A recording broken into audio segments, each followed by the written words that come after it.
বাংলাদেশের পরিস্থিতি থেকে নজর রাখতে হবে। সংখ্যালঘুদের ওপর অত্যাচার, সে দেশে সংখ্যালঘুদের ওপর হিন্দুদের ওপর অত্যাচার, এই অভিযোগ বারবার উঠে আসছে। বিভিন্ন ধরনের ঘটনা ঘটছে। উদ্বিগ্ন ভারত। এই প্রথম ভারত অভ্যন্তরীণ ব্যাপারে, বাংলাদেশের অভ্যন্তরীণ ব্যাপারে প্রতিক্রিয়া জানালো।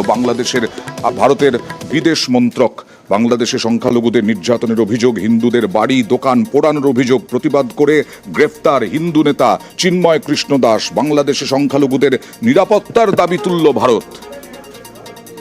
আর যে চিন্ময় কৃষ্ণ দাস, যার গ্রেফতারি, তাতে উত্তাল এই দেশ এবং বাংলাদেশও তার বিরোধিতায় উত্তাল। ভারত সরকারের কড়া প্রতিক্রিয়া দেখছেন আপনারা।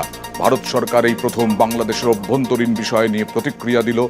অনেক ধর্মীয় স্থানেও হামলা হয়েছে। যুক্তিসঙ্গত কিছু দাবি নিয়ে একজন ধর্মীয় নেতার শান্তিপূর্ণ অবস্থানে হামলার ঘটনায় যুক্তরা এখনো গ্রেফতার হয়নি।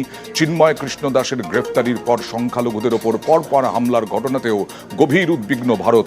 হিন্দু অন্যান্য সংখ্যালঘু সম্প্রদায়ের নিরাপত্তা ও শান্তিপূর্ণ অবস্থানের অধিকার সুনিশ্চিত করতে বাংলাদেশকে আবেদন জানাচ্ছে।